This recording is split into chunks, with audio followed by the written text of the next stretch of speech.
Good evening, everyone, and welcome to the webinar on women empowerment. Myself, Professor Snehal Javeri, along with my team, will be moderating this webinar for today. On behalf of JSPM and TSSM's Padma Bhushan Vasantdada Patil Institute of Technology, Baudhan, Pune, and on my own behalf, I would like to welcome our PVPIT dignitaries and invited chief guest, Honorable Rajashri Sambhaji Rao Patil, DYSP Solapur. This webinar is scheduled on the occasion of International Women's Day, which is observed on 8 March, and it is celebrated all over the world.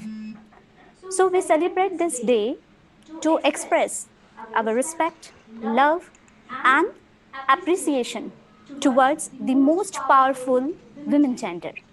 But actually, this day, which substantiates the equality between men and women. So this day is to convey the message that there should be equal opportunities and equal rights between both men and women. So today we'll be having a great discussion for women to build up confidence in yourself. Of course, this is very essential for the betterment of society and progress for all.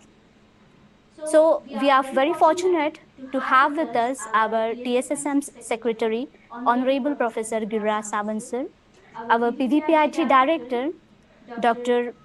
Vasant Bhugre sir. Welcome, sir. I would like to introduce you with our principal, Honorable Dr. C.M. Sedani sir. I welcome you, sir. And now I hand over to our principal to please give an opening remark to our live participants. Over to principal, sir.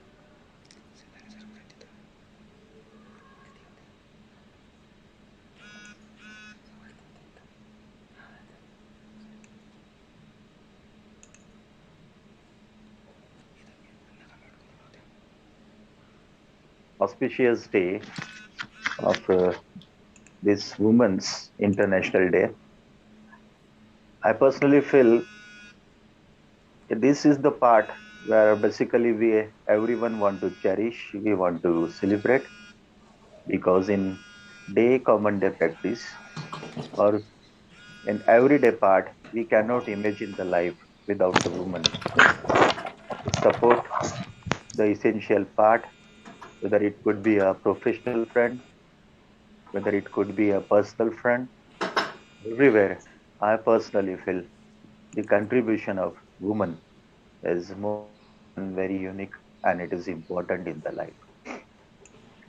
The celebration of this Women's Day is not entirely, I can say, a one day task, although we are taking it as a benchmark or as a preamble that because this day is declared as one of the day where one can think and worship about whatever the woman did.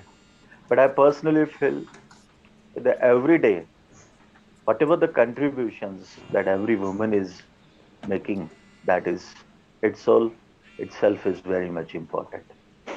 On behalf of our management, the Shetkari Shikshan Mandal's Padma Bhushan Vasantdada Patil Institute of Technology, Baudhan, Pune, I just would like to give a brief introduction about the institute. Our institute, belonging to the prestigious group of JSPM and TSSM, is having more than 70 institutions. And out of these 7 institutions, one of our institution, that is Padma Bhushan Vasantdada Patil Institute of Technology, Baudhan, it has been established in the year 2006. We are having 4 UG courses at our institute, that is in mechanical engineering, civil engineering, computer science engineering, and electronics and telecommunication engineering, and 4 post-graduations in this different specialization. So more than 1700 students are taking education at our institute. In the more than 1 decade journey, the institution has achieved many remarkable achievements. Like one of the prestigious achievements is getting A grade accreditation from the NAC Bangalore. Apart from this, the students are belonging to that fraternity where maximum students are standing topper to the university positions. The academic part of the institute is known as one of the beautiful saga at the Savitribai Phule Pune University, and you can see that most of the things related to the academics as well as other than academics, that means co-curricular and extracurricular activities, are also very much achievable at our institute.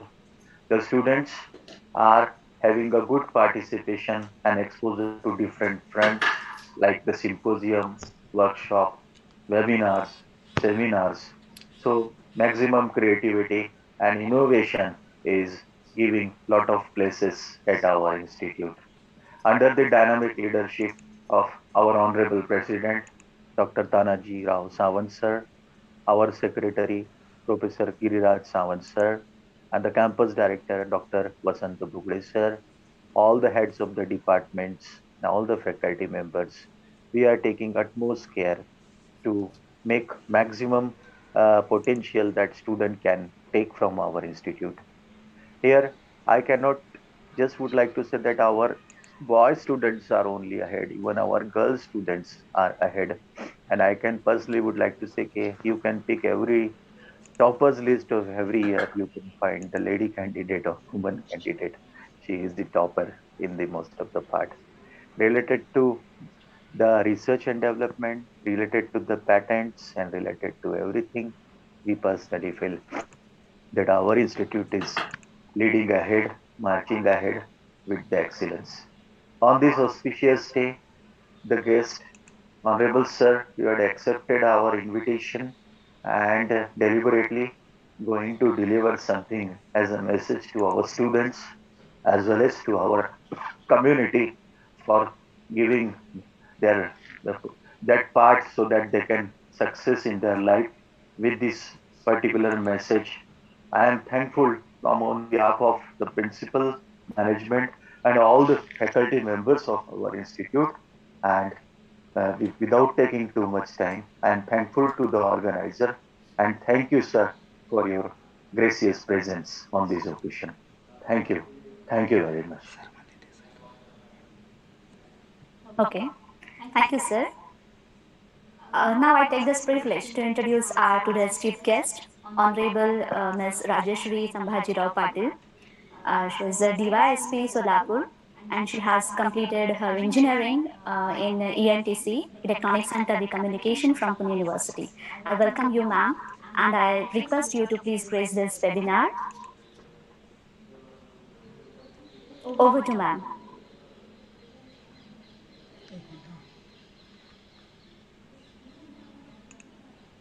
Madam, just a minute. I will unmute you. Rajeshri Patil, madam. Madam, please unmute from your side. Yes. Good evening to all. Am I audible to everyone? Yes, ma'am. Yes. Please proceed. Good evening. I am Rajeshri Patil, now currently posted as an SDPO of Mangalwada Division in Solapur Rural. My main in charge ma'am is Superintendent of Police Tejaswini Satpute ma'am. Am I audible to everyone?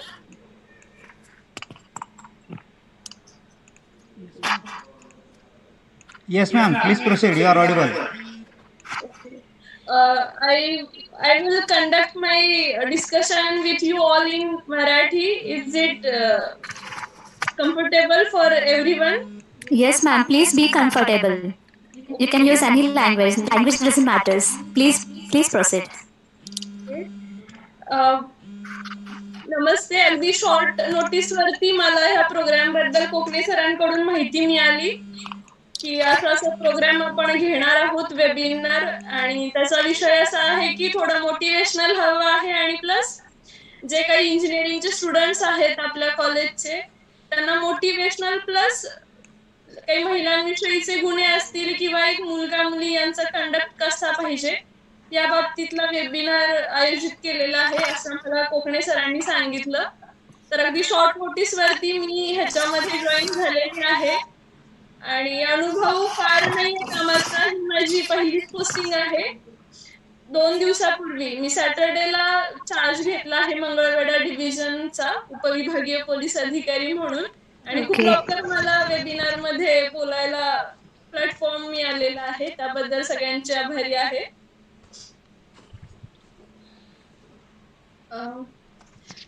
तर माझा थोडक्यात प्रवास सांगू इच्छिते मी, की माझं 11वी-12वी पर्यंतचं जे education आहे ते माझं तालुका प्लेसला झालं. मी सांगली जिल्ह्यातील आहे. म्हणजे कॉलेजचे जे तुमचे नाव आहे PVPIT, तर त्यांचा जिल्हा हा सांगली जिल्हाच आहे. तर तेथील आटपाडी तालुक्यात माझं 12वी पर्यंतचं एज्युकेशन झालं, सायन्स बॅकग्राऊंड. आणि त्याच्यानंतर मी मॉडर्न कॉलेज शिवाजीनगर पुणे येथे माझं इलेक्ट्रॉनिक्स अँड टेलिकम्युनिकेशन मध्ये इंजिनिअरिंग पूर्ण केलं. आणि सिव्हिल सर्व्हिसेस कडे यायचं हे माझं 11वी-12वी मध्ये असतानाच बऱ्यापैकी फायनल होतं. पण मग एक सिव्हिल सर्व्हिस मध्ये येण्यासाठी एक कंडिशन राहते की तुमचं ग्रॅज्युएशन पूर्ण हवंय. तर मग ते ग्रॅज्युएशन कशात करायचं ही एक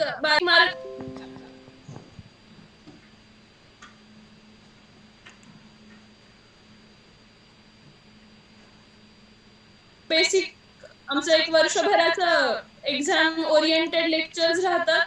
आणि मग त्याच्यानंतर ह्या परीक्षांसाठी मी प्रिपेअर करायला सुरू केलं. या दरम्यान मला असं सांगायचं आहे की सिव्हिल सर्व्हिसेस कडे वळणं ही एक प्रत्येकाची चॉईस असते. म्हणजे माझ्या सोबतचे जे बरेच कलिग्स आहेत तर ते इंजिनिअरिंग मध्ये खूप चांगल्या पदावरती काम करतात, खूप मोठमोठ्या कंपन्यांमध्ये काम करतात किंवा त्यांचे पॅकेजेस ही खूप मोठे आहेत. पण माझं इंजिनिअरिंग झाल्यानंतर मी कुठलीही नोकरी न स्वीकारता स्वतः अभ्यासाला सुरुवात केली सिव्हिल सर्व्हिसेसच्या. आणि मग त्याच्यानंतर ह्या परीक्षा देत राहिले. माझं DYSP म्हणून म्हणजे डेप्युटी सुपरिटेंडेंट ऑफ पोलीस म्हणून सिलेक्शन होण्या अगोदर मी स्वतः नायब तहसीलदार या पदासाठी माझी निवड झाली होती 2015 साली. त्याच्यानंतर असिस्टंट कमिशनर ऑफ ह्यालाच DYSP assistant commissioner of police म्हणतात शहरी भागामध्ये. सोबतच माझी रेंज फॉरेस्ट ऑफिसर म्हणून फॉरेस्ट डिपार्टमेंट मध्ये निवड झाली होती. अशा वेगवेगळ्या परीक्षा दिल्यानंतर मग जेव्हा मला एक माझ्या मनासारखं पद वाटलं डेप्युटी सुपरिटेंडेंट ऑफ पोलीस, त्यावेळी मी ह्या पदावरती येऊन थांबले. मॅडम मला अजून एक विचारायचं होतं की मुलं कम्युनिकेशन करणार आहेत का ह्याच्यामध्ये, आपले जे पार्टिसिपेंट्स आहेत ते? हो मॅडम, करणार आहेत. ओके, म्हणजे तसंही असेल कोणाचे काही क्वेश्चन्स असतील तर मध्ये विचारू देत. हो नक्की नक्की, काही हरकत नाही. म्हणजे ह्या सगळ्या प्रवासामध्ये मला एवढंच म्हणजे सांगायचं आहे मुलांना की तुम्ही कुठल्या बॅकग्राऊंड मधून येतात ह्या गोष्टीला काही व्हॅल्यू राहत नाही जेव्हा तुम्ही तुमच्या ध्येयाच्या प्रती वाटचाल करणार असतात. म्हणजे उदाहरणार्थ आता माझ्या जे फील्ड आहे DYSP म्हणून, तर त्याच्यामध्ये जे काही बरेच अधिकारी असतील, मग महिला आहेत किंवा काही आमचे कलिग्स आहेत, तर त्यांचे बॅकग्राऊंड जर पाहिले तुम्ही तर खूप वेगवेगळ्या बॅकग्राऊंड मधून आलेले आहेत. काही इंजिनियर्स आहेत, काही डॉक्टर्स आहेत, किंवा काही BA एज्युकेशन झालेलं आहे, BCom झालेलं आहे, BSc झालेलं आहे. तर तुम्ही कोणत्याही टप्प्यावरती सिव्हिल सर्व्हिसेस ही गोष्ट आहे ती तुमच्या एज्युकेशनल बॅकग्राऊंडशी रिलेटेड नाहीये. तुम्ही एकदा कोणतीही डिग्री घेतली, ती डिग्री कुठल्याही फील्ड मधली असली तरी तुम्ही सिव्हिल सर्व्हिसेसला अपियर होऊ शकता. हा, आणखी सांगायचं झालं तर म्हणजे आता सध्याचं प्रमाण जर पाहिलं UPSC आणि MPSC परीक्षांमध्ये, तर त्याच्यामध्ये सध्या इंजिनिअरिंग बॅकग्राऊंड असलेले आणि MBBS डॉक्टर्स किंवा BMS डॉक्टर्स यांचं प्रमाण भरपूर आहे. म्हणजे एक लोकांना असं वाटतं की मी इंजिनियर झालो किंवा मी इंजिनियर झाले आणि मग मी या फील्डकडे का वळू, तर ही पर्सनल चॉईस आहे. एक फिलिंग असते की तुम्हाला नेमकं करायचं काय आहे. या फील्डमध्ये झाल्यानंतर एक पॉझिटिव्ह पॉइंट हा आहे की तुम्ही एक समाजाशी कनेक्टेड राहतात, तुमचं समाजाशी असलेलं बॉन्डिंग फार वाढतं. म्हणजे आता मला जर मंगळवेढामध्ये जायचं म्हटलंच तर मला लोक एक आशेनं बघणार की ह्या DYSP मॅडम आहेत आणि आपल्यासाठी हे काम करू शकतात, किंवा समाजामध्ये जे काही गरजू लोकांना मदत करण्याची आपल्याला ऑपॉर्च्युनिटी मिळते ती ह्या फील्डमध्ये जास्त आहे, तरी प्रत्येकाची पर्सनल चॉईस राहते की आपल्याला सिव्हिल सर्व्हिसेस करायचं आहे की पुढे ऍज अ इंजिनियर म्हणून करिअर अपॉर्च्युनिटीज घ्यायच्या आहेत. काही लोकांचं असतं की आपल्याला अब्रॉडला जायचं आहे किंवा आपल्याला इथंच MNC मध्ये काम करायचं आहे, तर ते तुम्ही ठरवू शकता. आज महिला दिनानिमित्त मला बोलण्याची संधी दिली आहे. त्यामध्ये मला एक सांगायचं होतं की म्हणजे महिलांसाठी स्पेशली आहे हे सगळं. तर महिलांविरुद्ध जे काही घडणारे गुन्हे आहेत, काही विनयभंगाच्या तक्रारी असतात, त्याच्यासाठी आपल्या IPC मध्ये बऱ्याच तरतुदी आहेत.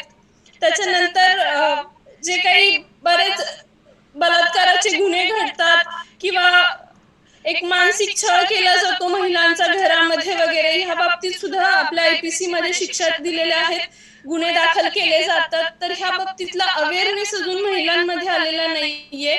तर त्या बाबतीत मला आमच्या पोलीस डिपार्टमेंट कडून बरेच पोलीस डिपार्टमेंट कडून बऱ्याच बाबतीत एक ड्राईव्ह घेतला जातो की महिलांमध्ये ह्या बाबतीत अवेअरनेस क्रिएट व्हावा किंवा त्यांच्यामध्ये एक सक्षमता यावी की आपण आपल्या विरुद्ध अन्याय होतोय किंवा अत्याचार होतोय तर आपण बोललं जावं ह्या बाबतीमध्ये म्हणून. तर त्याच्यामध्ये आमच्या पोलीस प्रशासनाकडून एक 10वी पर्यंतच्या मुला मुलींसाठी एक गुड टच आणि बॅड टच ही संकल्पना राबवली जाते. तर याच्यामध्ये आपल्या जे जवळचेच लोक असतात किंवा जे आपले फॅमिली मेंबर्स असतात, तर आपले ह्या लोकांकडून कोणत्या प्रकारे आपली हॅरॅसमेंट होऊ शकते किंवा त्यांनी जर आपल्याला जवळच केलं तर कोणत्या प्रकारचा टच आहे हे कसं ओळखलं जावं, ह्याविषयी त्यांचं एक समुपदेशन केलं जातं पोलीस प्रशासनाकडून. कारण सध्या पोक्सोच्या गुन्ह्यांमध्ये म्हणजे बालकांसंबंधीच्या गुन्ह्यांमध्ये बरीच वाढ झालेली आहे आणि थोडा अवेअरनेस असल्यामुळे लोक हे गुन्हे दाखल करायला सुद्धा पुढे येत आहेत. पण एक मुलांना पहिला बेसिक कळलं पाहिजे की हा गुड टच आहे किंवा हा बॅड टच आहे. तर शाळांमध्ये जाऊन आमच्या पोलीस प्रशासनाकडून ह्याच्यासाठीचे ड्राईव्ह घेतले जातात. त्याच्यानंतर दुसरी जी संकल्पना आहे ती म्हणजे आता सध्याचे जे आहे की 12वी नंतर आपण इंजिनिअरिंगला जातो किंवा मेडिकलला जातो किंवा BSc BCom अशा साईट्सचे सिलेक्शन करतो, BCA ला जातो. तर ह्या ज्या वयामध्ये काही गोष्टी असतात की एक तुम्हाला कुठला तरी एखादा मुलगा किंवा येऊन प्रपोज करेल किंवा लग्नासाठी काहीतरी विचारेल, तर आमच्याकडून एक ड्राईव्ह घेतला जातो पोलीस प्रशासनाकडून से नो, म्हणजे तुम्हाला ह्या वयातल्या मुलींना नाही म्हणता आलं पाहिजे. जर तुम्हाला गोष्टींची जाणीव आहे तर तुम्ही त्या व्यक्तीला तुमचे जे काही मत असेल ते परखडपणे मांडावं. त्याच्यातून हा विचार करू नका की मी जर नाही म्हणू शकले, मी नाही म्हणले तर पुढे जाऊन काही होईल किंवा काही पुढचे धोके आहेत किंवा तो मला ब्लॅकमेल करतोय. तर अशा वेळी तुम्ही पोलीस प्रशासनाशी संपर्क साधू शकतात. महिलांसाठी सेपरेट हेल्पलाईन प्रोव्हाइड केलेल्या आहेत 1091 नंबरनुसार, आणि त्याच्यामध्ये 1091 ला तुम्ही कॉल केलात तर तुमच्या तक्रारींचं निवारण केलं जाईल. प्लस एक CRPC मध्ये क्रिमिनल प्रोसिजर कोड मध्ये तरतुदी आहेत की महिलांच्या तक्रारी ह्या महिला पोलीस अधिकाऱ्यांकडूनच घेतल्या जातील. तर एक जो ऑकवर्डनेस असतो मुलींमध्ये की मी पुढच्या माणसाला ही तक्रार कशी सांगू किंवा पुढच्या मेल ऑफिसरना कसं बोलू, तर हा प्रॉब्लेम पुढे जाऊन येत नाही. त्याच्यानंतर सध्याचं जर बघितलं महिलांच्या बाबतीतले गुन्हे म्हटलं तर ब्लॅकमेलिंग, फोटोमॉर्फिंग आणि सोशल मीडियाचे वापर मधून येणारे काही गुन्हे आहेत. म्हणजे पोलीस स्टेशनला आमच्या अशा तक्रारी दाखल होतात की माझं एखादं फेसबुकला फेक अकाउंट काढलेलं आहे, कोणी काढलेलं आहे माहित नाही, आणि त्याच्यावरती काही फोटोज अपलोड होतात किंवा काही खराब मेसेजेस पोस्ट केले जातात. तर त्या बाबतीत सुद्धा तुम्ही पोलीस स्टेशनला संपर्क करायचा आहे.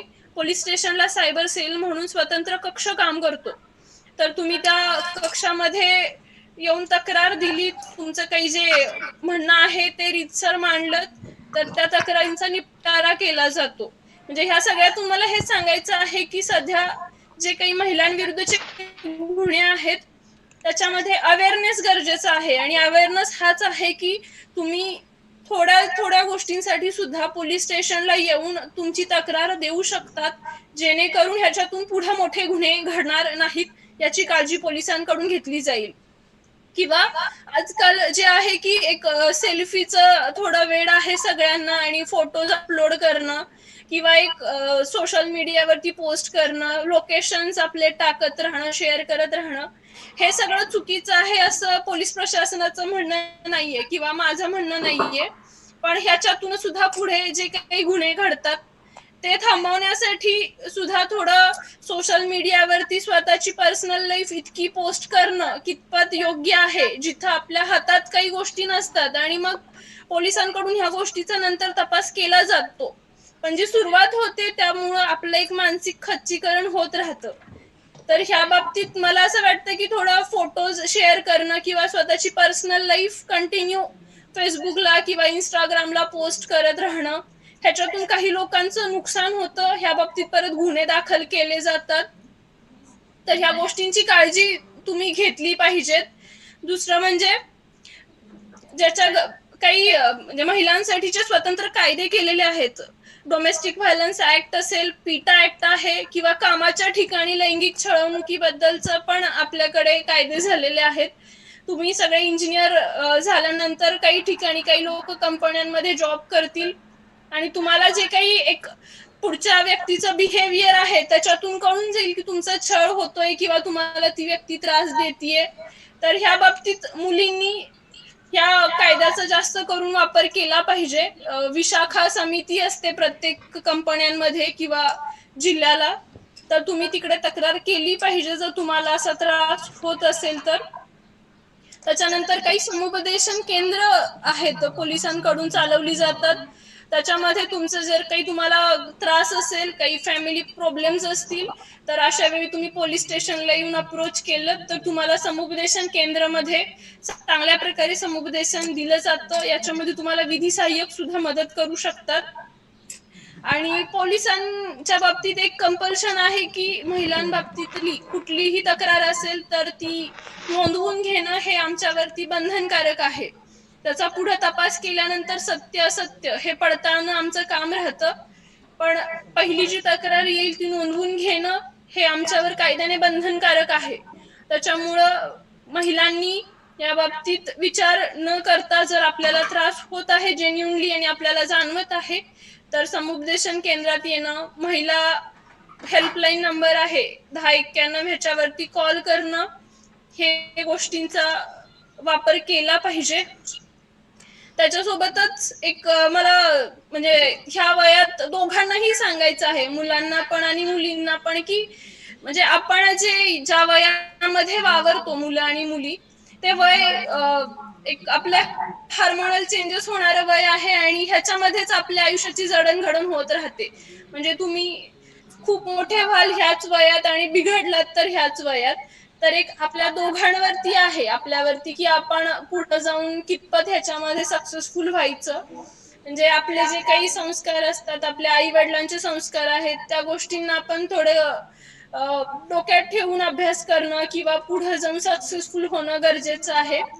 आणि खूप बारीक बारीक गोष्टी असतात पण आपल्या लक्षात येत नाहीत. म्हणजे समजा आपण एखाद्या मुलीला असंच मेसेज केला एखादा चुकीचा आणि आपल्याला वाटतं मग काय करणार, ही काय करू शकते, असं नाहीये. तर त्या गोष्टीसाठी सुद्धा कायद्यात तरतुदी आहेत आणि मग ह्याच्यातून आपलं पूर्ण पुढचं करिअर खराब होतं. म्हणजे उद्या जर कुठल्या कंपनीमध्ये मुलांना किंवा मुलींना नोकरी लागणार असेल तर त्या कंपनीकडून पहिला रिपोर्ट हा पोलीस स्टेशनला येत असतो, चारित्र्य पडताळणी म्हणून. पोलीस अधीक्षक कार्यालयात असा रिपोर्ट येतो की ही व्यक्ती कुठल्या प्रकारची आहे, ह्या व्यक्तीवरती गुन्हे दाखल आहेत किंवा नाहीत, या बाबतीची माहिती पोलीस स्टेशन कडून मागवली जाते. तर त्यावेळी तुमचं जे काही एक बारीक चूक असते ही कुठेतरी तुमचं आयुष्य खराब करते. तर मला असं वाटतं की तुम्ही बारीक बारीक गोष्टींचा विचार करून पुढे जायचं आहे. विनाकारण कोणाला त्रास दिला जाईल किंवा विनाकारण कोणाला ब्लॅकमेलिंग करणं, अशा गोष्टींचा फार कुणी मागे लागू नये. त्याच्यानंतर एक सध्याचा महिला दिनाच्या निमित्तानं एक आहे की स्त्री भ्रूण हत्या हा एक आपल्या देशातला हॉट टॉपिक आपण म्हणू शकतो किंवा देशापुढची समस्या आहे. तर आज मी महिला DYSP म्हणून तुम्हाला सगळ्यांना आवाहन करते, तुम्ही अजून लहान म्हणजे मुलं आहात, तुमचं इंजिनिअरिंगचं एज्युकेशन सुरू आहे, पण पुढच्या आयुष्यात जाऊन तुम्ही हा एक विचार करा की आज जिथं तुम्ही आहात ते तुमच्या आई वडिलांमुळे आहात. म्हणजे वडील असून आपली जी आई आपल्याला घडवत राहते आणि जे काही आपली आई आपल्याला घडवत राहते, आई आपल्या डेली नीड्सचा जे काही आपल्या पूर्तता करत राहते, त्याच्यातून आपण मोठे झालेलो असतो. किंवा आज ह्या पदावरती येण्यासाठी म्हणजे मी स्वतः आज इथे DYSP म्हणून काम करतेय, किंवा आमच्या मॅडम आहेत SP madam Tejaswini Satpute madam, ज्या IPS केडर मधल्या आहेत, डायरेक्ट UPSC ची परीक्षा देऊन मॅडम ह्या पदावरती बसलेल्या आहेत. त्या पूर्ण जिल्ह्याचा कमांड मॅडमच्या हातात आहे.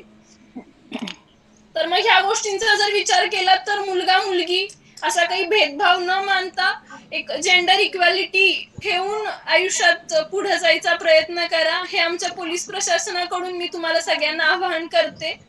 आणि म्हणजे आई वडिलांच्या बाबतीतही असंच असतं की आपण आपलं नाव मोठं केलं तर आई वडिलांना आनंद मिळतो. म्हणून मी जे काही आता पार्टिसिपंट मुली असतील सध्याच्या वेबिनार मध्ये, त्यांनाही मी एक आवाहन करते की आपल्या आई वडिलांची मान उंचावली जाईल, ह्या बाबतीत काहीतरी तुम्ही केलं पाहिजे. पुढे जाऊन एक त्यांना शेवटपर्यंत एक आधार असतो की आपली मुलगी इतक्या मोठ्या पदावरती आहे किंवा आपली मुलगी इतक्या छान कंपनीमध्ये काम करते. एखादं काही करू शकता तुम्ही, असं नाही म्हणत आहे की तुम्ही फक्त सिव्हिल सर्व्हिसेस कडेच वळा. आमची चॉईस होती, मला थोडं पब्लिक कॉन्टॅक्ट, माझे वडील शिक्षक असल्यामुळे एक समाजामध्ये सारखं वावरण्याची सवय झाली होती, म्हणून मला वाटायचं की आपण ह्याच पदावरती यावं, सिव्हिल सर्व्हिसेस मध्ये यावं. सिव्हिल सर्व्हिसेस मध्ये अजून बऱ्याच अपॉर्च्युनिटीज आहेत. तुम्ही UPSC चा अभ्यास करून IAS, IPS, IRS अशा भरपूर पोस्ट आहेत, ह्याच्यासाठी प्रयत्न करू शकतात.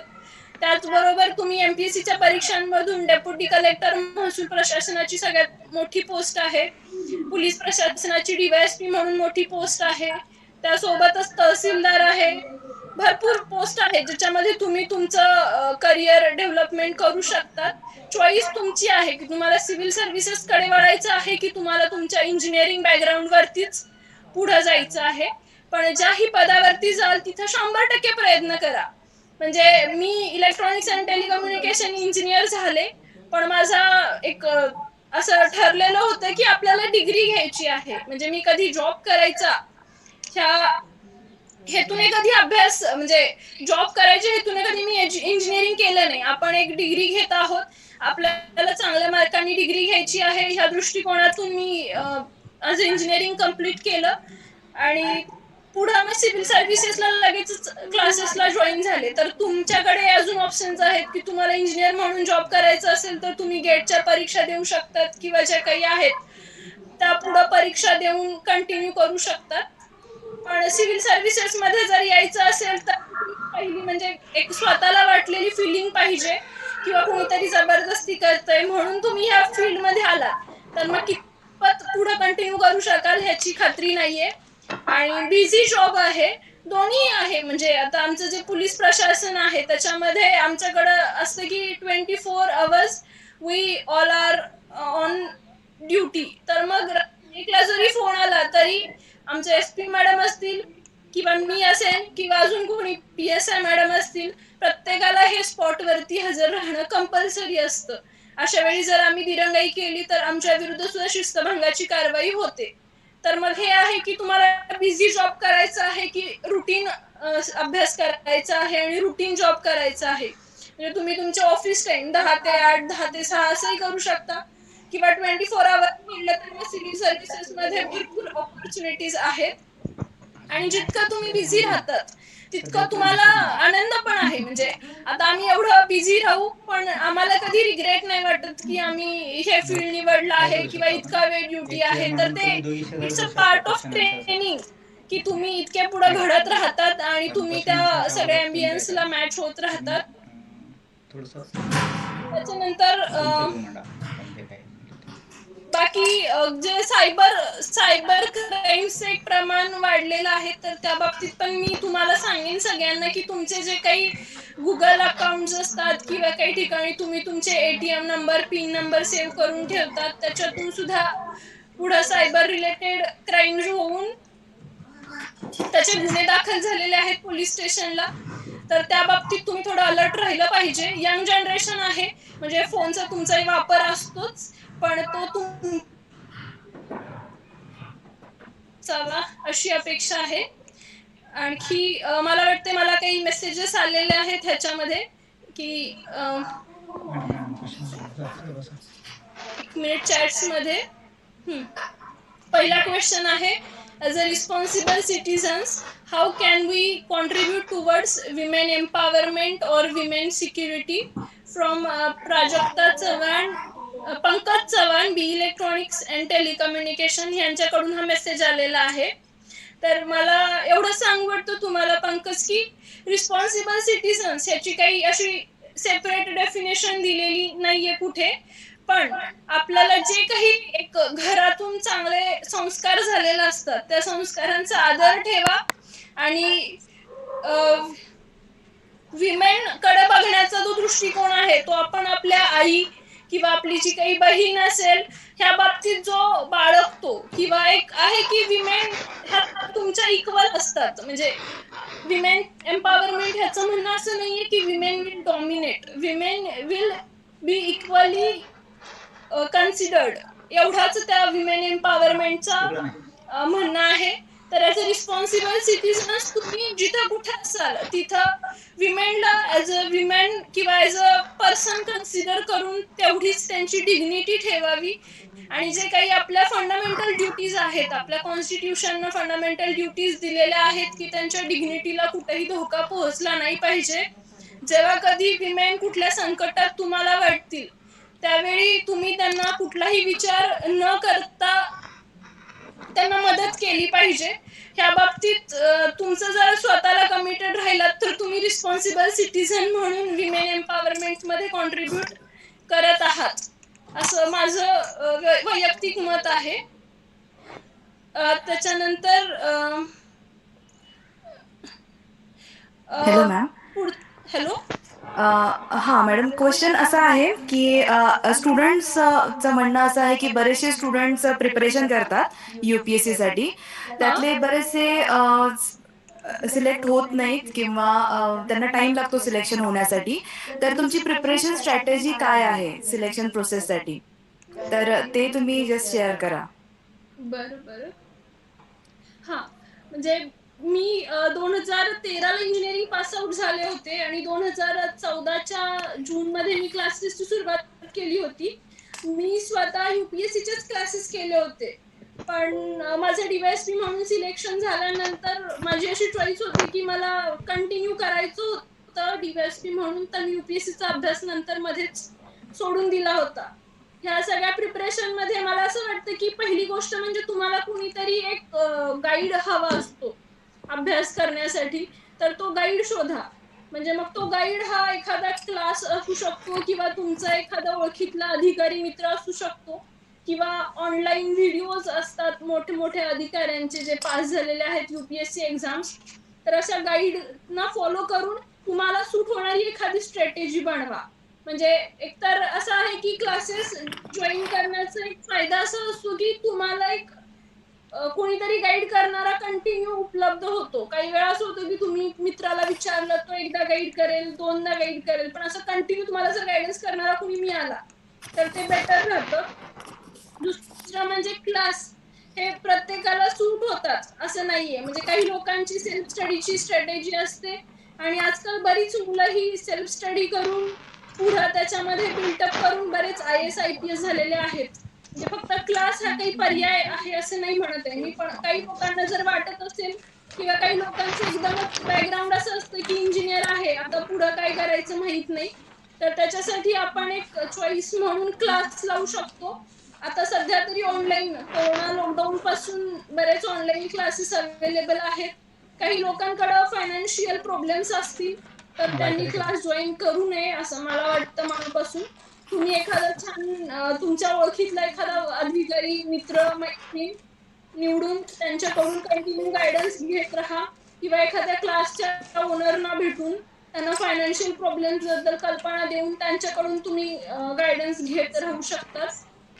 दुसरी स्ट्रॅटेजी म्हणजे तुम्हाला अभ्यास हा शेड्यूलनुसार करावा लागतो. म्हणजे मी स्वतः इंजिनियर असल्यामुळं मला एक गोष्ट माहिती आहे की आपण इंजिनिअरिंग मध्ये पीएल्स मध्ये अभ्यास करणारी लोक असतो. तर मग त्याचा इथे फार उपयोग होईल असं नाहीये. कॉम्पिटिशन इतकी असते की लोक कंटिन्यू लायब्ररीमध्ये स्टडीज करत असतात. मोस्टली काही एक्सेप्शनल लोक असतात की जे कमी अभ्यासात पण परीक्षा पास झालेल्या आहेत. पण बेसिक क्रायटेरिया हा आहे की तुमचं रिडिंग चांगली असली पाहिजे, प्लस तुम्ही तेवढा वेळ देऊ शकला पाहिजेत आयुष्यातल्या ह्या सगळ्या गोष्टींना.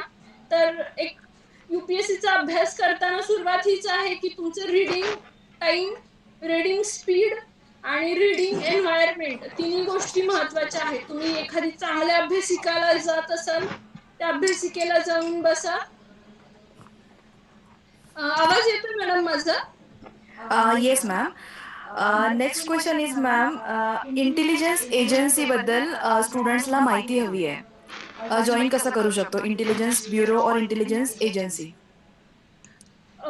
जे काय माहिती काय हवी आहे हे कळायला हवं कसं मला. जॉईन करायचं, कुठल्या जॉईन कसं करायचं, एक्झाम कोणती द्यायची, किंवा मिनिमम क्रायटेरिया काय असतो, इलिजिबिलिटी क्रायटेरिया या टाईपमध्ये? मॅडम ह्याच्याबद्दल मला फार माहिती नाहीये, पण माझे काही बॅचमेट्स आहेत ज्यांनी आयबी जॉईन केलेलं आहे. तर मी जर तुम्हाला तसं शक्य असेल तर मी त्यांच्याकडून ते क्रायटेरियाज विचारून तुम्हाला पाठवू शकते. म्हणजे तुम्ही तुमच्या मुलांमध्ये त्या बाबतीत माहिती देऊ शकाल. माझे 2 मित्र आहेत ज्यांनी आयबी रिसेंटली जॉईन केलंय, पण क्रायटेरियाज नाही माहिती. पण एकंदरीत हा अभ्यास तुम्हाला तिकडं लागतो एवढं कळतंय, कारण युपीएससीच प्रिपरेशन करत होते ते लोक आणि त्यांनी पुढे आयबी जॉईन केलेलं आहे 2 मित्रांनी. तर मी एकदा त्यांच्याकडून कन्फर्म क्रायटेरिया विचारून घेतली आणि तसं तुम्हाला शेअर करून देईन कोकणे सरांना. ओके मॅम, आम्ही शेअर करू शकतो. एक लास्ट क्वेश्चन आहे मॅम. जरी सायबर क्राईम्स होत असतील किंवा सायबरमध्ये गुंडागिरी वगैरे या प्रकारचे प्रकार होत असतील, तर आपण पोलीस स्टेशनला किंवा पोलीसला अप्रोच कसं करू शकतो? तुम्ही ज्या एरियामध्ये राहता, ज्यांच्या फोनवरती किंवा ज्यांच्या अकाउंट बद्दल सायबर क्राईम्स होत राहतात, म्हणजे की काही ठिकाणी फेसबुक अकाउंट हॅक होईल, काही ठिकाणी न्यूड इमेजेस शेअर करणं सोशल मीडियावरती, असेही प्रकार घडलेले आहेत आणि अशा तक्रारी आमच्या पोलीस स्टेशनला दाखल होतात. तर तुम्ही ज्या एरियामध्ये राहतात त्या एरियामधल्या पोलीस स्टेशनला अप्रोच करा. या बाबतीतली तुमची जी काही माहिती आहे, फोनद्वारे असेल किंवा मेलची माहिती आहे, ही सगळी पोलिसांना तिथे एका तक्रार स्वरूपामध्ये देऊन द्याल. त्याला एक आपण तोंडी तक्रार म्हणतो किंवा लेखी तक्रार म्हणतो. त्याच्यानंतर तिथं FIR दाखल केली जाते पोलीस स्टेशनला. फर्स्ट इन्फॉर्मेशन रिपोर्ट म्हणतात त्याला. तर तुम्ही पोलीस स्टेशनला जाणं गरजेचं आहे. किंवा काही बाबतीत ऑनलाईन तक्रारी पण स्वीकारल्या जातात, पण इट्स बेटर की तुम्ही पोलीस स्टेशनला जाऊन, तुम्ही ज्या जवळचे पोलीस स्टेशन असेल, समजा तुम्ही आहात सांगलीचे, राहत आहात पुण्यामध्ये शनिवार पेठमध्ये, तर तुम्ही तिथल्या एखाद्या पोलीस स्टेशनला जाऊन तक्रार दाखल करू शकतात या बाबतीतली. आणि तुम्हाला त्याचे काही स्क्रीनशॉट्स द्यावे लागतील तर ते वाले देऊन FIR दाखल करून घेतली जाते पोलीस स्टेशनला. पण जितक्या लवकर सायबर क्राईम्स बाबत तुम्ही पोलीस स्टेशनला कळवाल तेवढं लवकर तो गुन्हा थांबेल. म्हणजे ATM मधून पैसे जाण्याचे वगैरे जे प्रकार आहेत, तर ते 5-5 लाख 10-10 लाख असेही पैसे गेलेले आहेत फक्त सायबर क्राईम्सच्या बाबतीतले. तर जेवढा तुम्ही लवकर पोलीस स्टेशनला अप्रोच कराल तेवढा लवकर फॉलोअप दिला जातो आणि तक्रारींचं निरसन केलं जातं. And ma'am, approximate percentage of becoming civil services. डिग्रीला सो डिग्रीसाठी ॲटलिस्ट अप्रॉक्सिमेटली पर्सेंटेज किती लागतं मॅम? पर्सेंटेजचा काही क्रायटेरिया नाहीये तुम्हाला सिव्हिल सर्व्हिसेस मध्ये येण्यासाठी. तुम्ही फक्त पास पाहिजे डिग्री. मग तुम्ही 35% ने जरी असलात तरी तुम्ही अपियर होऊ शकतात, पण एक डिग्री कंप्लीट लागते कुठलीही डिग्री असली तरी. तेवढाच क्रायटेरिया आहे. आणि बाकी तुम्हाला काही वेगळे विषय आहेत, म्हणजे तुम्हाला सिव्हिल सर्व्हिसेस करायची आहे म्हणजे तुम्हाला इंजिनिअरिंगचे विषय नाही येणार. त्याच्यामध्ये इतिहास, भूगोल, राज्यशास्त्र ह्या बाबतीतले विषय येणार, इकॉनॉमिक्स येणार किंवा मॅथ्स थोडं, सायन्स थोडं, एन्व्हायरमेंट थोडं, हे असे विषय राहतात. तर ह्या विषयांचा अभ्यास करणं गरजेचं आहे. डिग्रीच्या मार्कांवरती तुमचं सिव्हिल सर्व्हिस नाही ठरत. आणि मॅम तुम्ही ॲज अ पोलीस ऑफिसर तुमच्या जॉब प्रोफाईलमध्ये आजपर्यंत कोणकोणत्या टाईपचे डिफिकल्टीज तुम्ही फेस केलेल्या आहेत? मी जॉईन होऊन 2 दिवस झालेले आहेत SDPO मंगळवेढा म्हणून सोलापूर ग्रामीणला. तर अजून इथल्या म्हणजे फील्डवरच्या ज्या आहेत त्याच्यापेक्षा माझं जे ट्रेनिंग आहे त्या डिफिकल्टीज मी सांगू शकते तुम्हाला सगळ्यांना. म्हणजे एकतर इंजिनिअरिंग बॅकग्राऊंड असल्याने सिव्हिल सर्व्हिसेस कडे वळताना जे विषयांचं कलेक्शन आहे हे सगळं इतिहास, भूगोल, राज्यशास्त्र, अर्थशास्त्र म्हणजे इकॉनॉमिक्स ह्यांचं नॉलेज घेणं पहिली डिफिकल्टी असते. आणि बॅकग्राऊंड आणि तुमचं जे काही मार्क्स म्हणजे हे तुमचं बॅकग्राऊंड आणि तुमचे हे विषय ह्या दोघांमध्ये कसलंही कोरिलेशन नसतं. तर सुरुवातीचा स्ट्रगलिंग फेज असतो की तुम्हाला त्या विषयांचं ज्ञान घेणं. DYSP म्हणून जेव्हा सिलेक्शन होतं तेव्हा 1 वर्षाचं फिजिकल ट्रेनिंग असतं, अकॅडमी ट्रेनिंग म्हणतो त्याला. महाराष्ट्र पोलीस अकॅडमीमध्ये घेतलं जातं नाशिकला. तर तिथं फिजिकल फिटनेस खूप गरजेचा असतो. अशा वेळी तिथे जवळ सकाळी 5:30 ते संध्याकाळी 8:30 वाजेपर्यंत तुम्हाला कंटिन्यू एक शेड्यूल ठरलेलं असतं की सकाळी 5 किलोमीटर रनिंग करणं, त्याच्यानंतर तुमचे जे काही पीटीचे तास असतील फिजिकल ट्रेनिंगचे ते करणं, त्याच्यानंतर इंडोर लेक्चर्स करणं, मग दुपारची ड्रिल करणं, त्याच्यानंतर संध्याकाळची हजेरी. असे सकाळपासून संध्याकाळपर्यंत 6 दिवसाचं फिक्स शेड्यूल असतं. तर ते 1 वर्ष तुम्हाला फॉलो करावं लागतं. म्हणजे इट्स लाईक की तुम्ही 1 वर्षभर तुमच्या फॅमिलीपासून दूर असतात, तुम्हाला सुट्ट्या पण लिमिटेडच मिळणार, किंवा तुमचं जे शेड्यूल असतं ते तुम्हाला 100% फॉलो करावं लागतं. काही लोकांना इंजुरीज होतात, तर मग इंजुरीज ना घेऊन ट्रेनिंग पुढं कंटिन्यू करणं हे माझ्यासाठी थोडं चॅलेंजिंग होतं. स्पायनल इंजुरीमुळे पुढं ट्रेनिंग करताना मला थोड्या डिफिकल्टीज आल्या, पण ट्रेनिंगमध्येच त्या बऱ्या होऊन गेल्यानंतर. मॅडम, एक क्वेश्चन असा आहे की सिव्हिल सर्व्हिसेस च्या इंटरव्ह्यू देत असताना तुमच्यासमोर कुठले मेन चॅलेंजेस होते किंवा कुठले क्वेश्चन्स जास्त डिफिकल्ट असे विचारले गेले, असा एक क्वेश्चन विचारलाय. सिव्हिल सर्व्हिसेस म्हणजे मी आतापर्यंत राज्यसेवाचे 4 इंटरव्ह्यू दिलेले आहेत वेगवेगळ्या परीक्षांसाठीचे. तर त्याच्यामध्ये एक असतं की तुम्ही प्रिपेअर खूप करणं गरजेचं असतं, पण पुढचा क्वेश्चन कोणता येईल ह्या बाबतीत कुठलीही गॅरंटी राहत नाही. म्हणजे स्वतःला कॉन्फिडन्स येण्यासाठी आपण प्रिपेअर करतो. आणि इंटरव्ह्यू म्हणजे तुमची पर्सनॅलिटी टेस्ट असते, त्याच्यामध्ये ते तुमच्या नॉलेज पण बघतात किंवा तुम्ही पुढच्याला कशा प्रकारे फेस करता हेही बघतात. तर मग काही ठिकाणी म्हणजे असं झालं होतं, माझ्या एका इंटरव्ह्यू पॅनलमध्ये एक रिटायर्ड IAS आहेत चंद्रकांत दळवी सर, ते स्वतः होते. आणि त्यांनी मला संत गाडगेबाबा अभियानाबद्दल काही माहिती आहे का विचारलं. मला माहिती नव्हती, तर ते मी त्यांना नाही म्हटले. मग त्यांनी मला नंतर परत विचारलं कुणी सुरू केलंय, काही माहिती आहे का. म्हटलं सर नाही माहिती. आणि सरांनी पण इतक्या छान प्रकारे की ठीक आहे माहित नाही तुला, बरोबर असं असं आहे, ही माहिती आहे याची.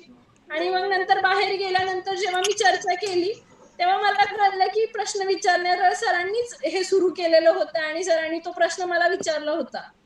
तर इंटरव्ह्यू मध्ये एक असं आहे की तुमची पर्सनॅलिटी बघितली जाते, तुम्ही किती खरं बोलतायत ह्या गोष्टीला जास्त महत्व दिलं जातं. किंवा जरी तुम्ही ग्रूमिंग करून बोलत असाल तरी ते किती वेळ तुम्ही टिकवू शकतात ह्या गोष्टीलाही महत्व आहे. पण काही इंटरव्ह्यूज असे होतात, स्ट्रेस इंटरव्ह्यूज, की नाही टिकत आपण. म्हणजे मला एक डिफिकल्टी आलेला इंटरव्ह्यू सांगते. एक अपराजित म्हणून मॅडम होत्या इंटरव्ह्यू पॅनलच्या हेड, आणि मी रेंज फॉरेस्ट ऑफिसर ह्या पदासाठी निवड झालेली होती. आणि सोबतच DYSP पदासाठीचा इंटरव्ह्यू देत होते. तर इंटरव्ह्यूच्या दरम्यान मला असा प्रश्न विचारला की तुम्ही रेंज फॉरेस्ट ऑफिसरची पोस्ट का स्वीकारत नाहीयेत आणि का DYSP पदासाठी इंटरव्ह्यू देत आहेत. तर त्यावेळी माझ्या तोंडातून फटकन निघून गेलं की मॅडम मला आवडत नाही. तर ते इतकं स्पॉन्टेनियस होतं की पूर्ण इंटरव्ह्यू मध्ये मला त्याच प्रश्नाभोवती मॅडमनी आणलं की आवडत नव्हतं तर मग रेंज फॉरेस्ट ऑफिसरचं पद का स्वीकारलंस. किंवा त्या इंटरव्ह्यू मध्ये म्हणली असतील की मला आवडतं म्हणून तर तुला ते पद सरकारनं दिलेलं आहे. तर आपली एक छोटीशी गोष्ट आपल्याला पूर्ण इंटरव्ह्यू हॅम्पर करू शकते. तर तुम्ही खरं बोलताना पण अशा प्रकारे बोलायचं असतं की पुढच्याला ते फार निगेटिव्ह नाही वाटलं पाहिजे. म्हणजे त्या ठिकाणी मला बोलायला हा स्कोप होता की मला DYSP पद हे रेंज फॉरेस्ट ऑफिसर पेक्षा जास्त आवडणारं पद आहे. मागच्या वर्षी मी प्रयत्न करूनही मला ते पद न मिळाल्याने मी रेंज फॉरेस्ट ऑफिसर हे प्लॅन बी म्हणून घेतलेलं आहे. पण मला DYSP पदामध्ये जास्त इंटरेस्ट असल्यामुळे किंवा मला पुढच्या पदांमध्ये इंटरेस्ट असल्यामुळे मी परत इंटरव्ह्यू देते. तर माझा इंटरव्ह्यू तिथे बॅलन्स झाला असता.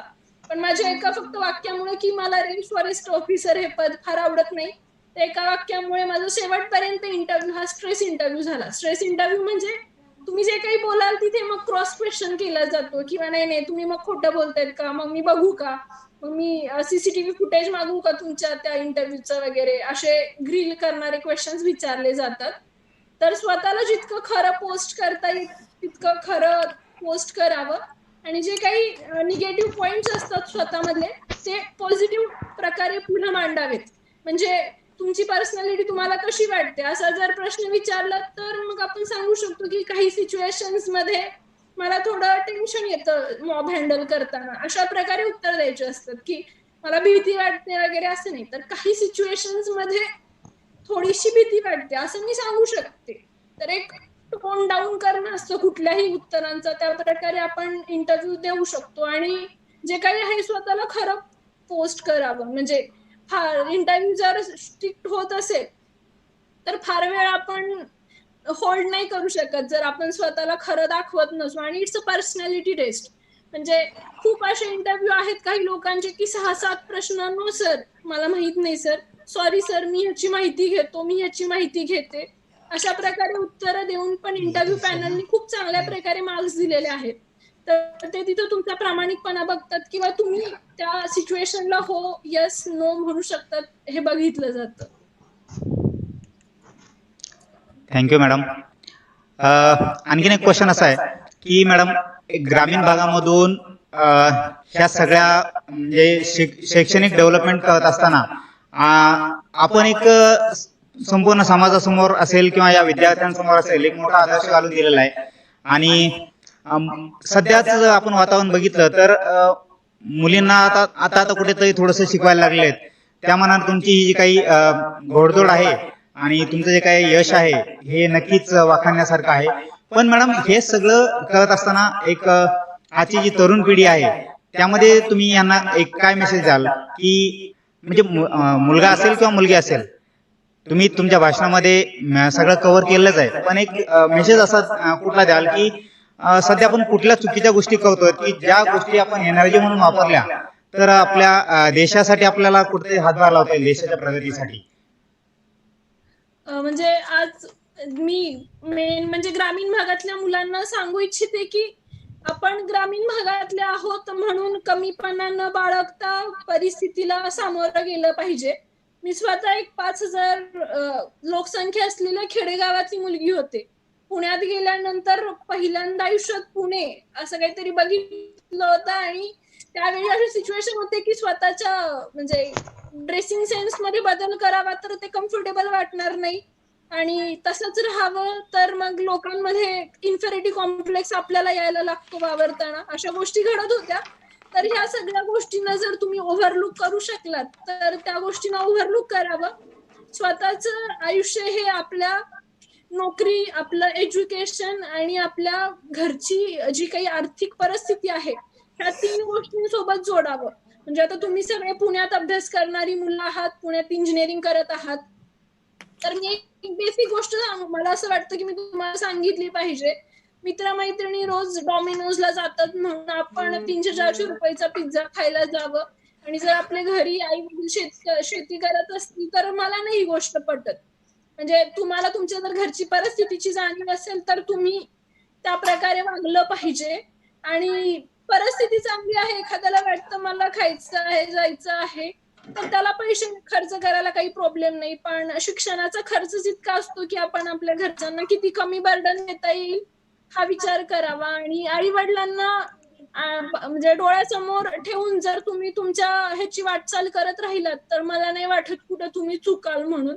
म्हणजे शेवटपर्यंत हा विचार करा की जोपर्यंत आपण सक्षम होत नाही ना तोपर्यंत आपण आपल्या आई वडिलांची जबाबदारी असतो आणि आई वडिलांचा जेवढा भार हलका करता येईल त्यासाठी तुम्ही जास्त वेळ अभ्यास करणं, थोडं सोशल मीडियाचा कमी वापर करणं, किंवा म्हणजे काही लोकांचं असं असतं की मला नेटफ्लिक्स बघायला आवडतं, मग 10-10 तास पण नेटफ्लिक्स वरती नवीन आलेल्या सिरीज बघणं गरजेचं नाहीये.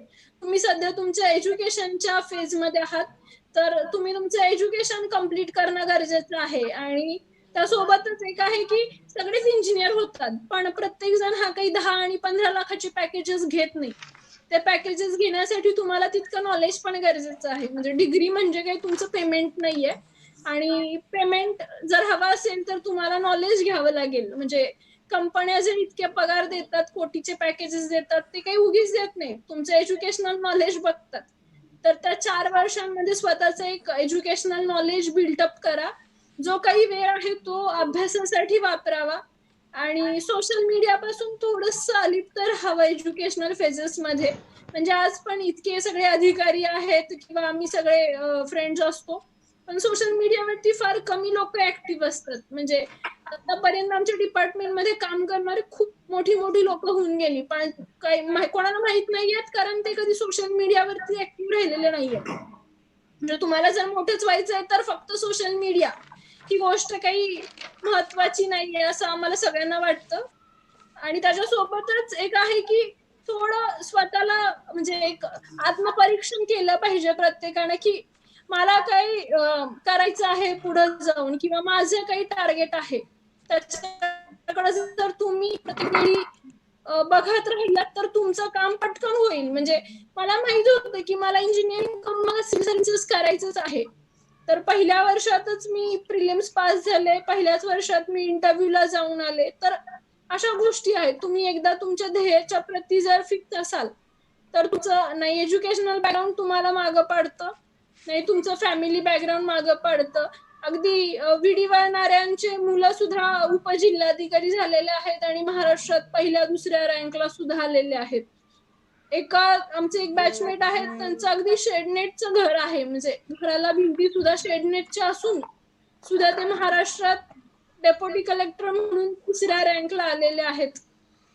तर अशा गोष्टींचा तुम्ही विचार करा की मी ठरवलं तर सगळं आहे. आणि लेक्चर ऐकून वगैरे नाही होत, मोटिवेशनल लेक्चर ऐकून एखाद्याला स्पार्क मिळतो, पण जो काही तुम्हाला मोठं होण्यासाठीचा स्पार्क आहे तो एक इनर इन्स्पिरेशन आहे, आणि ती इनर इन्स्पिरेशन तुमच्यातली झाली असं मला वाटतं.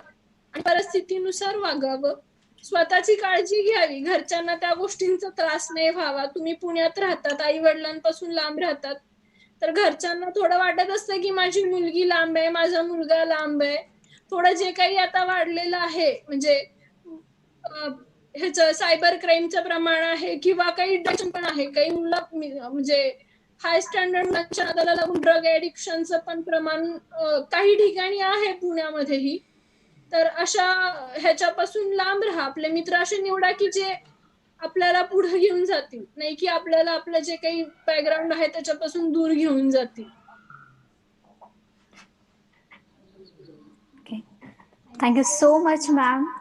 तुमच्यासोबत गप्पा मारताना खूप छान वाटलं. Thank you so much for your informative, inspirational and valuable talk with us. And you are really doing a great job in your field, and I wish all the best for your bright future. Thank you so much. And before I draw a curtain to this webinar, I would like to apprise all the women who are watching this webinar that hug yourself and pat yourself, because you are doing an incredible role for your family as well as for the society where you live. I wish everyone a very happy Women's Day. Enjoy your evening. And I would like to hand over for the next vote of thanks to the Professor S.J. Kokane sir. So please.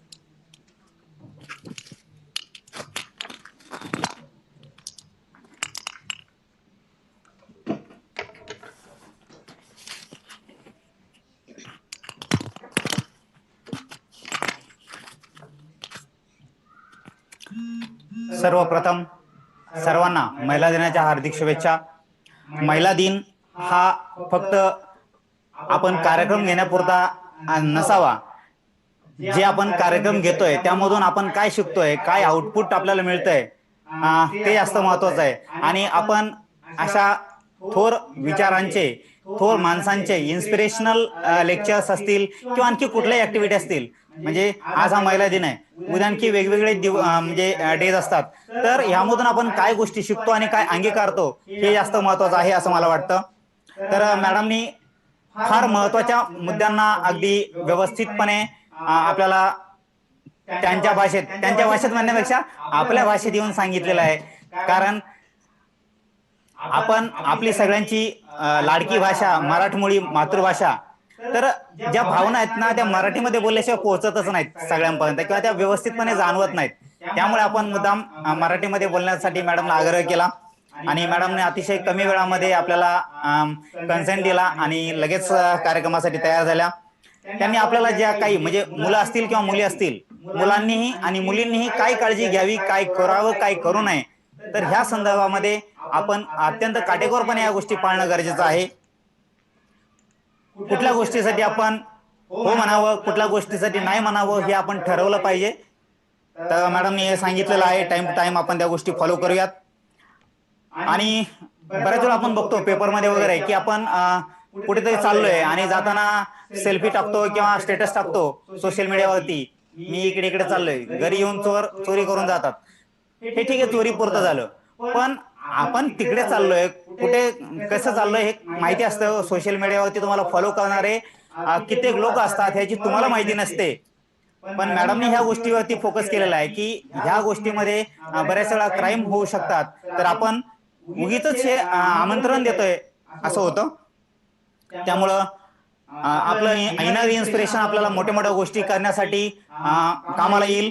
शिवाय social मीडियाचा वापर आपण जर कमी केला तर आपण नक्कीच जिंकू असं मॅडमने सांगितलेलं आहे. तर आदरणीय राजश्री पाटील मॅडमचे TSSM आणि JSPM ग्रुपच्या आमच्या Padmabhushan Vasantdada Patil institute of technology Bhavdhan Pune यांच्या वतीनं मी मनपूर्वक आभार मानतो. आज महिला दिनाच्या निमित्तानं महिलांनी काय काळजी घ्यावी आणि पुरुषांनी काय करू नये हे फक्त कायद्याच्या भीतीपोटी नाही, तर as a part of ethics आपण ज्याला म्हणतो, इथिकल बिहेवियर आपलं कसं असावं. महिला वर्गाला नक्कीच सन्मान दिला पाहिजे, कारण आपली आई, आपली बहीण ह्या सुद्धा महिला आहेत. त्यांच्याकडे आपण कुठल्या अँगलनं बघतो, कुठल्या नजरेनं बघतो, तीच नजर आपण सगळ्यांकडे रिस्पेक्टफुली ठेवली पाहिजे. अगदी पत्नीला सुद्धा रिस्पेक्ट दिला पाहिजे. ओके, तर या गोष्टीवरती मॅडमनं प्रकाश टाकलेला आहे. मी मॅडमला एक महत्वाची गोष्ट इथे सांगू इच्छितो की मी मॅडमला बायोडाटा शेअर करण्याची विनंती केली, तर मॅडमने 4 ओळींचा बायोडाटा पाठवला. मला माझीच कीव आली की आम्ही टीचर लोक असोल की आणखी आसपासचे कोणी प्रोफेशनल आपण जर बघितले तर आमचे बायोडाटा लिहायला आम्हाला 4-4 पानं पाठपुट लागतात आणि मॅडमचे 4 ओळींचा बायोडाटा.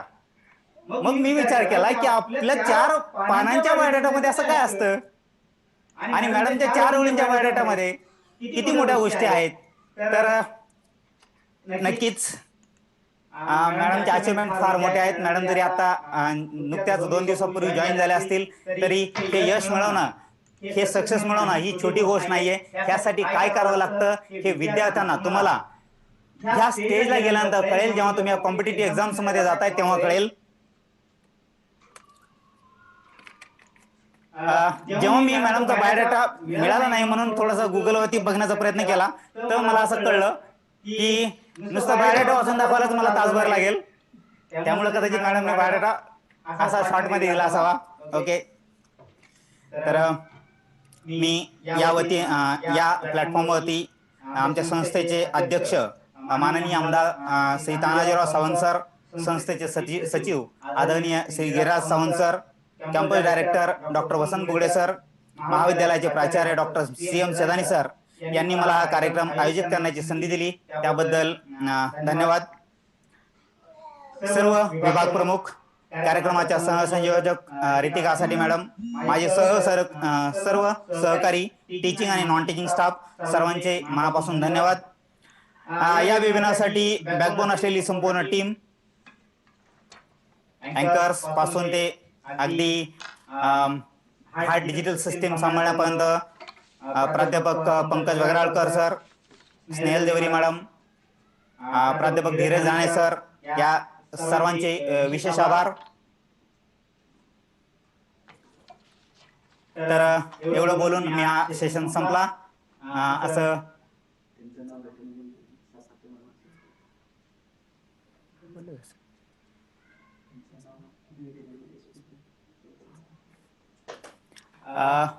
तर या प्रसंगी